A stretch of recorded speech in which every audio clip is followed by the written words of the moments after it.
neo-Marxist. If it talks like a neo-Marxist, it is a neo-Marxist. Why was it fair game to call conservatives who were behind Bush neocons? Why can't we call Axelrod and Rahm Emanuel and all of the others around Obama what they are, which is neo-Marxists?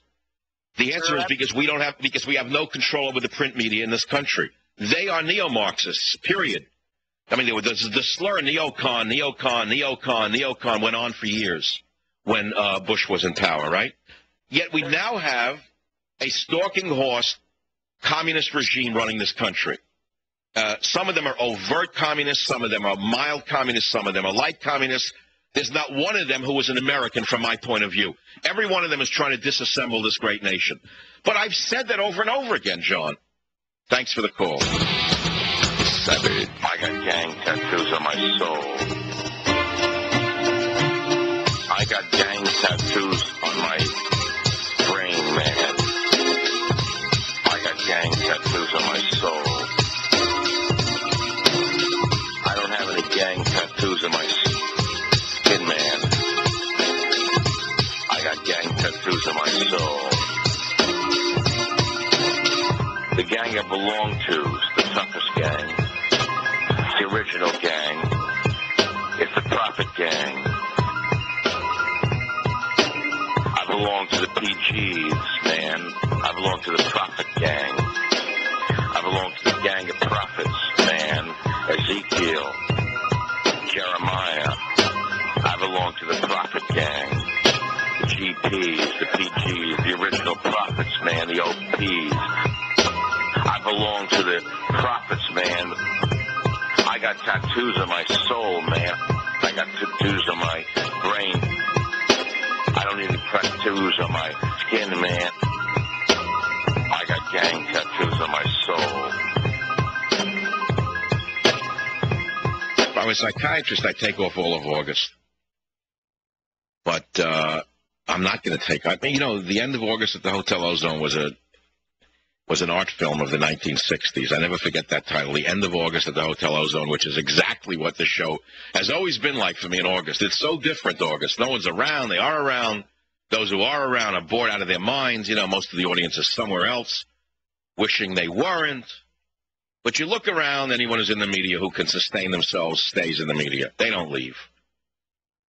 A grown-up can have a vacation in his own mind. That's the vacation. Unless it's, okay, so it's hot? Yes. So you go where it's cool. I understand that. That I understand. That's one thing. But all vacations are factory work. Toot, whistle blows. You got 2 weeks off. You know, for the holiday, so to speak. You go to Mallorca. What are you, a Brit all of a sudden? You're flying to Mallorca with the family? You're going to drink too much, eat too much, malbriashi, that's the stuff? I mean, what are you going to do there? You're going to eat squid? Calamari? I mean, what are you going to do on your vacation? I don't know. I don't know what people do. Everyone has a different thing. But if you got young kids, yes, I can understand it. Take them somewhere where they want to go, or you want to expose them to art. I can understand that. Or a wedding you can go to. Told you when I was young and traveling on the MV Waterman, my big trip to Europe. After college, during college, it was a former troop ship in World War II. They converted it to a college boat. The greatest fun I ever had in my life was on that ship. We'd drink all night, and we would sleep all day. What fun. Those were the days. So many characters. God, I can't even remember them where they are today. I don't know. But the people I looked up to on that ship as like giants of the arts probably were never heard from. You know what I'm saying? When you're young, everything's upside down. You think you're nothing, and they're something. It turns out they're nothing, and you're something. I remember there was a guy, Andrew. I thought he was so smart because he had like a weird sense of humor. He sounded like he was on MSNBC today where, you know, sarcasm and irony passes for intelligence. But he did it so well. He was rich. He went to a boarding school, and he grew up with that snotty attitude. And I kind of loved him because I thought he was so clever. I don't know if he ever amounted to anything, but I did and he didn't. I would have heard of him if he did. But the point I'm getting is that was a vacation. There's no such thing as that anymore, you know, to me. But if you're on a vacation, God bless you. If you got a quest coming up, if you enjoy it, it's good for you. Just not good for me. I'm going to be here is what I'm saying. So get ready for a long August because Michael Savage is going nowhere. Remember, I'm a member of the PGs or the GPs here for you on your local station. Savage. Michael Savage. Afternoons 3 to 7. On Talk 910 KNEW. And online at 910knew.com.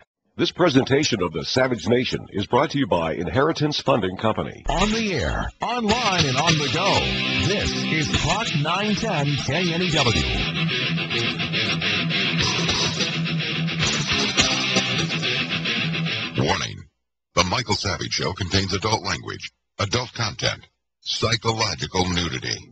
Listener discretion is advised.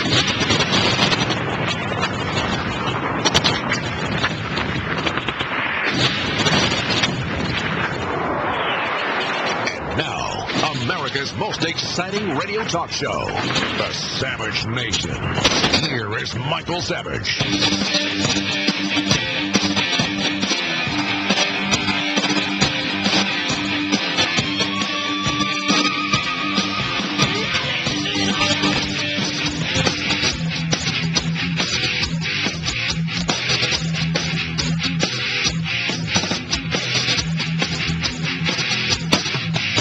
Listening to an encore segment of Michael Savage.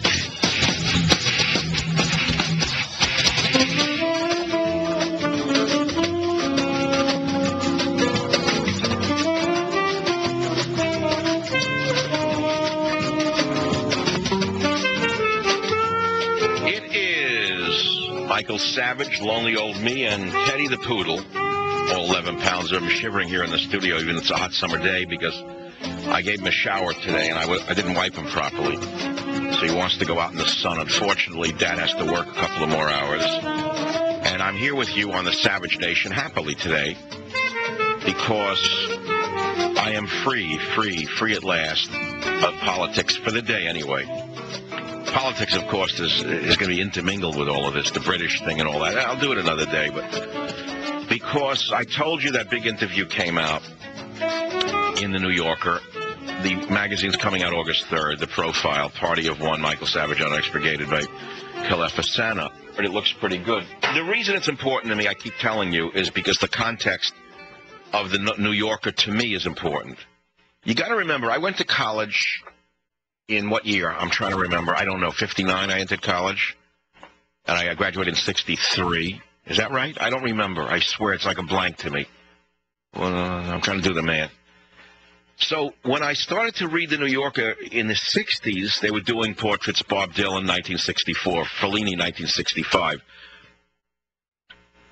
And, you know, on and on, through the years, Scorsese, 2000, Woody Allen, 94. I don't like Woody Allen, but he's a pretty good filmmaker. I think he's the Stephen Fetchit of the Jewish filmmakers. But it's irrelevant. The important thing is that profiles done by the New Yorker are a big deal. They're a big deal to me. And so, therefore, if it's a big deal to me, you'll have to indulge me right now, in the sense that I think the writer actually caught, I'm sorry to use a phrase that's overused, the gestalt of my show. He got it. He got the essence of who I am and what the show is all about. And I gambled that he would. I mean, he was a jazz writer for years for the New York Times. And since he knows I love jazz, that's how we started the correspondence. And I figured anyone who is into music can write about musicians. Remember, he's writing about a musician. It's very hard to do because you're only hearing the music. And he's trying to get inside the musician's soul. If he could do that, I figured he can get into this radio guy's soul, because I'm not like other radio hosts. Some of them are good, some of them are terrible, some are phonies, some are not. I can't speak for the other man. I can only speak for me, and I am telling you that the age of the didactic radio show is over. I am telling you as I stand here, the day of I'm a conservative and here's what it is, or I'm a liberal and I wear a tie now, is over. No one wants to hear it anymore. Everyone's heard everything you could ever say in that format. It's over. It's dead. It's only a matter of time until that's over. Dead. Dodo bird. Think dodo bird.